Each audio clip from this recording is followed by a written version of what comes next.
have you think in the way of sharing some fables from this book. Why do I do this every time? Oh my goodness, you'd think it was my first time on video. Aesop, Aesop's Fables, Aesop's Fables. I really do need to check that pronunciation. However, this collection of lesser known Aesop's Fables I'm using because it's handy and I am challenging myself. But I like the idea of taking things out of one context and putting into another. It's like it's a creative exercise. And I think that these little fables, they're quick and they have good lessons to consider.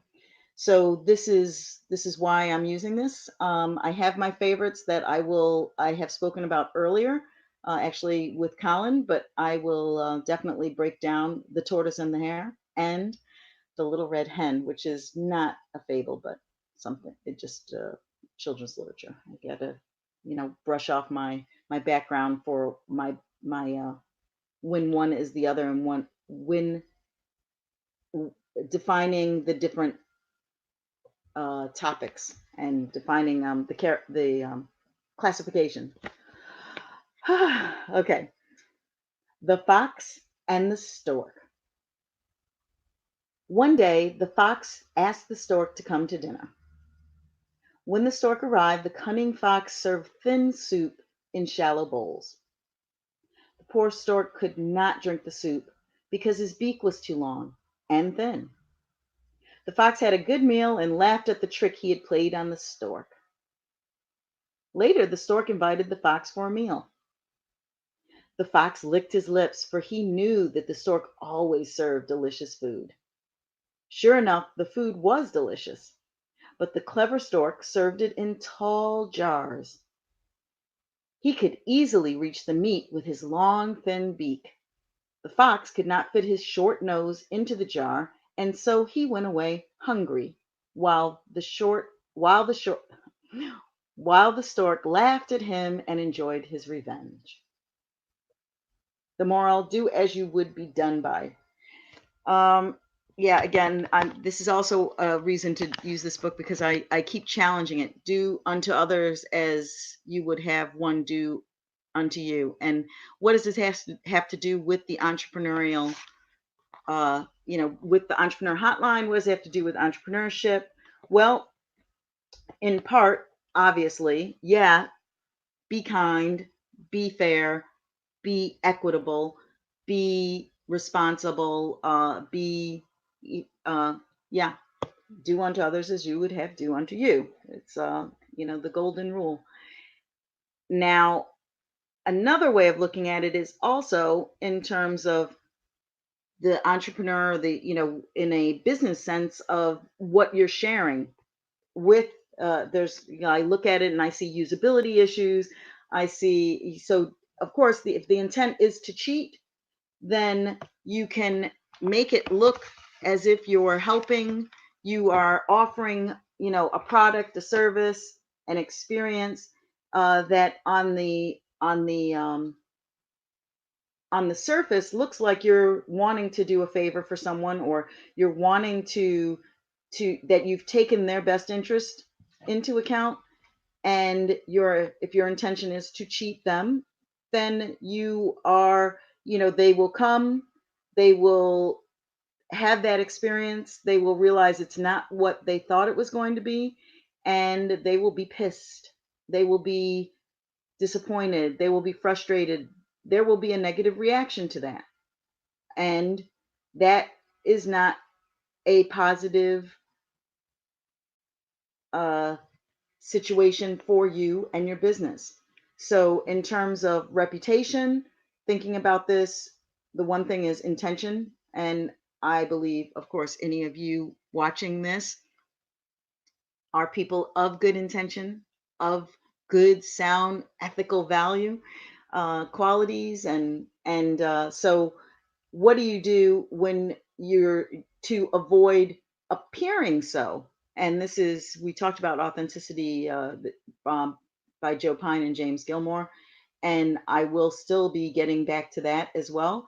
And this in Pine and Gilmore's Authenticity, What Consumers Really Want, they discuss the matrix, the real, the fake, the real, the fake, the fake, the real, and the fake.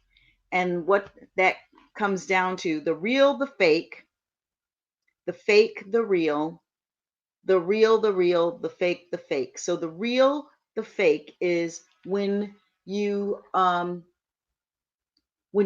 appear to be authentic, when you appear to be something that you are not.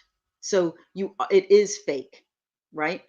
And the fake, the real, that's when people might not give you credibility for the thing that you actually are real about. It is authentic. It may appear not to be authentic, but it is authentic. And that is the truth. The real is when you appear to be who you are, and the fake is when you're pretending to be something that you're not, and you are presenting it, and it looks fake, and you are fake. So that's the matrix, real quick. And the reason I'm saying why I brought Pine and Gilmore into this, and why I'm talking about authenticity, what consumers really want, and that the other phrase that I like from that book is that consumers no longer want to buy the fake from the phony, but the real from the genuine. Boom.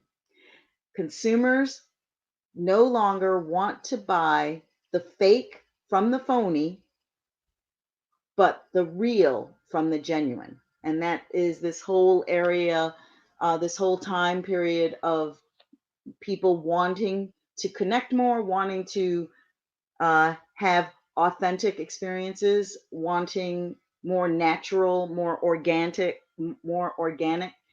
um, connections and relationships and experience and products and services. And in this fable, The Fox and the Stork, I think this exemplifies the case. This is using this as something to jump off of. There could be the case where your intention was not, that if the fox's intention was not to trick the stork, that it was just because that's what the stork had. I mean, that's just what the fox had. Then that is akin to being the fake and the real. If that wasn't the intention, that the intention was to invite the fox over and not trick the fox, to invite the stork over and not trick the stork, then how would, in entrepreneurial terms, how do you make sure you don't appear to be fake when fake and phony when you are what you say you are, when you believe what you say you believe, when you are in integrity? And the other lesson that one could pull out of this is this idea of, also the revenge and the loot. So the competition. So thinking of the market as the competition and how to one up each other. And I'm going to do this. This is going to push competitor A out of the competition. I'll push them out of the lane. Uh, Competitor B, I'll trip, all these things, bad karma for one thing. And, that's not fair play. And it is important that you also realize the repercussions of that. And people see it and people can feel it, and it does not, keep you in good stead.